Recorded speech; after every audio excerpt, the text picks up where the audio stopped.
நம் முன்னோர்கள் ஒரு வரியில் சொல்லும் பல விஷயங்கள் ஆழமான அர்த்தம் கொண்டவை. அறியும் சிவனும் ஒண்ணு, அறியாதவன் வாயிலே மண்ணு. இந்த பழமொழியை நாம் பலமுறை கேட்டிருப்போம். இது ஏதோ சண்டை போடுபவர்களை திட்டச் சொன்னது என்று நினைக்கிறீர்களா? இல்லை. இதற்கு பின்னால் பிரம்மாண்டமான ஒரு தத்துவமும் ஒரு குட்டி கதையும் ஒளிந்திருக்கிறது.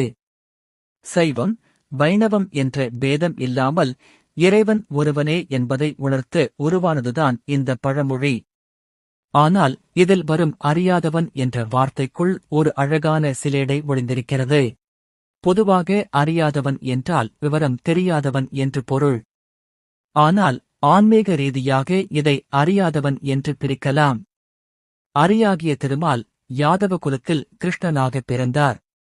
அவர் சிறுவயதில் மண்ணை தின்றபோது அன்னை யசோதை அவர் வாயைத் திறக்கச் சொன்னார்.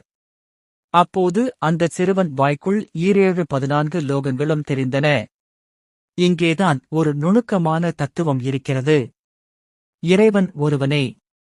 அவனை 2 நிலைகளில் நாம் பார்க்கிறோம். எந்தவித உலக விவகாரங்களும் அற்ற அமைதியான நிலை.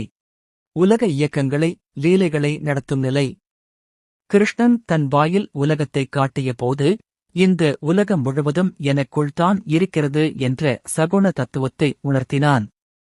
ஒரு நாணயத்தின் 2 பக்கங்களைப் போல, உலகத்தை இயக்குபவர் ஹரி என்றால், அந்த இயக்கத்திற்கு ஆதாரமான அமைதி சிவன்.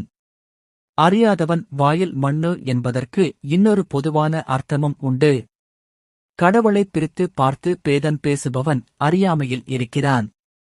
அவன் பேசுவது பயன் தராத மண் போன்றது. உண்மையில் காக்கும் கடவுளான விஷ்ணுவும் அழிக்கும் கடவுளான சிவனும் ஒரே பரம்பொருளின் 2 வேறு வடிவங்கள்தான்.